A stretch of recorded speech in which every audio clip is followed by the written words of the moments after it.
Dr. Cyril Wecht, it's a pleasure to be with you again. Thank you. Nice to be here. Yes. I wanted to ask you, did you personally know Dan Rooney? Yes, I had met Mr. Rooney a long time ago, actually, when he was a much younger man at his father's home. When I was chairman of the Allegheny County Democratic Party, we had then Speaker of the House, Tip O'Neill, in as our guest speaker. And he wanted to meet and talk with Irish Rooney. They knew each other from before, these two grand old Irishmen.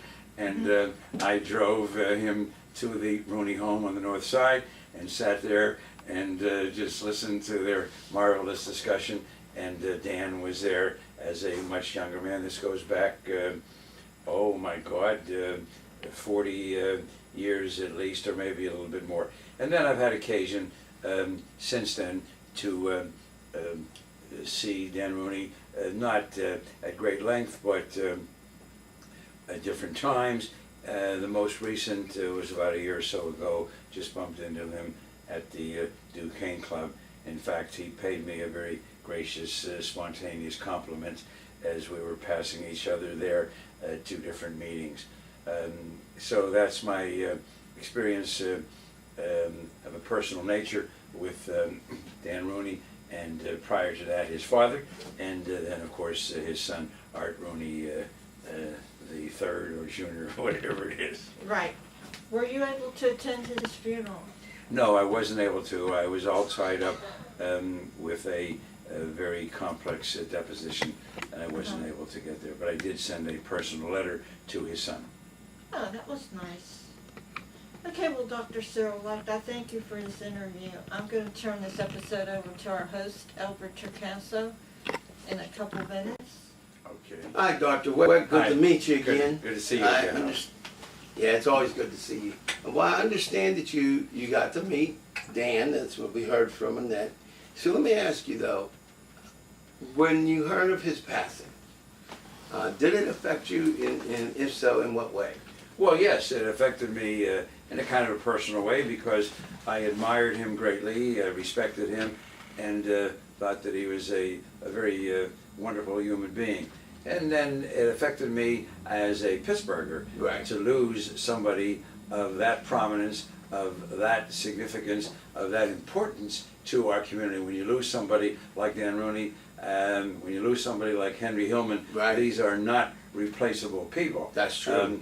And these are, you know, grand old guys, and you just hate to see them go. Well, the other thing is, and I agree with you, the other thing is I was thinking about Henry Hillman. Did you actually ever meet him? Yes, I met Mr. Hillman on a couple of occasions.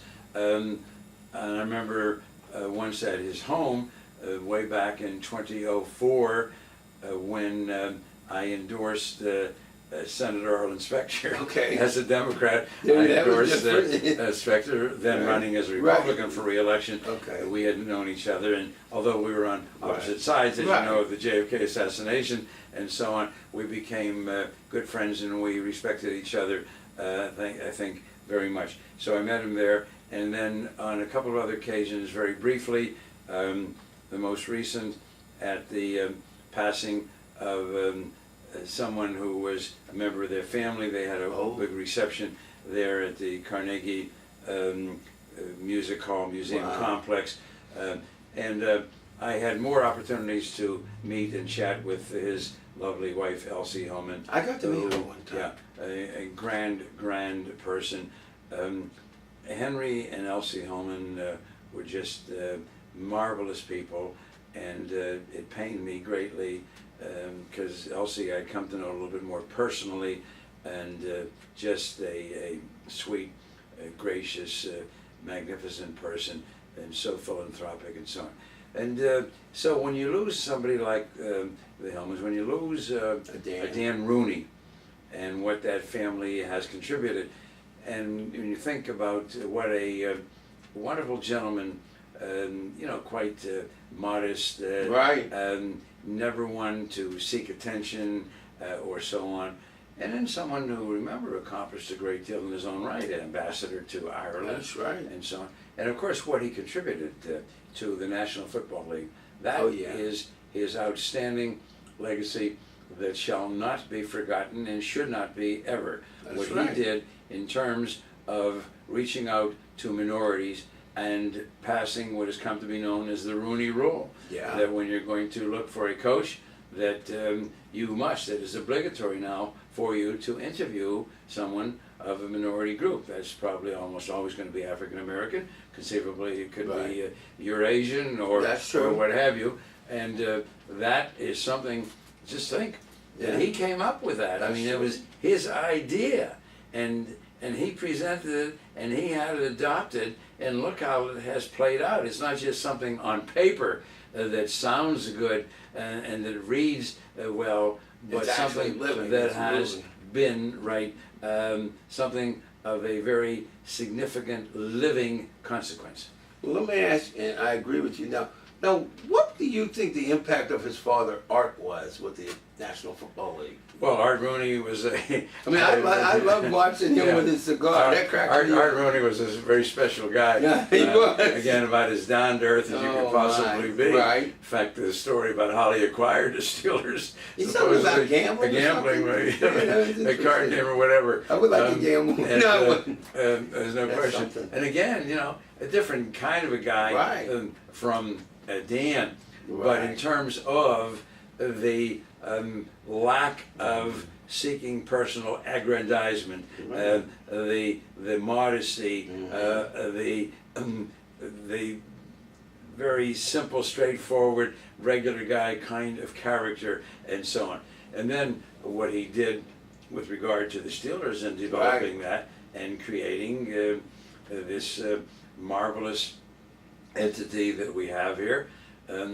You know, the Steeler Nation now, it's all over I the think country. we need to win the Super Bowl this year. Just find a way to miraculously win it to kind of honor him. So, hey, Steelers out there, win. You hear me? I want a Super Bowl this year for Dan. No excuses, no mistakes, that's and I right. want you to beat the Patriots too. Okay, I couldn't help myself. All right, thank you. well, thank we're you. not quite yet. I got we're one not thing through. I gotta tell Okay, you. go ahead. It's gonna be a little bit surprised. I met Dan and Mrs. Rooney, that one event that we were at. I can't recall which one it was, and you were there. And I first went up to them, and I was like, oh, yeah. But I did. And I said, I want to ask Dr. Wecht if I can get an interview with him. But it's Dr. Wecht. Because you have to understand, you're one of my heroes. Well, And I was like, do you think I should ask him? And Dan and his wife said, go ahead. I said, but that's Dr. Wecht. They said, go ahead. He's a good guy. I said, are you sure it's Dr. Wecht? And so because of them, oh, I had these interviews. Oh. So he had a direct impact. And I just want to say one thing, though, and this is a sidebar. I don't think you realize how loved you are by us and Well. by a lot of people. And let me say this, and I want this to be public. That's right. And I want you to hear this because you need to hear this. Of all the people on this planet, you are one of my favorite people. And one of the reasons you are is because you have integrity above board. Sometimes you get mad at people, and Lord knows I don't want you mad at me. But that's the same with me. If I get mad at people, they don't want me mad at them. But you, whether we agree with you all the time or not, you have something that is missing from, let's just say, D.C. and a lot of other places.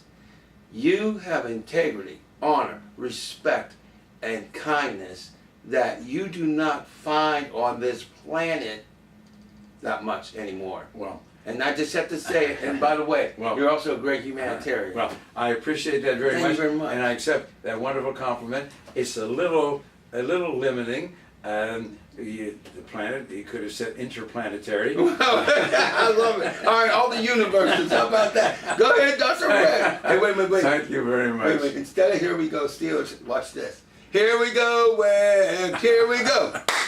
Here we go, Wecht. Here we go. And now back to the live portion. Thanks. God bless you. Thank you.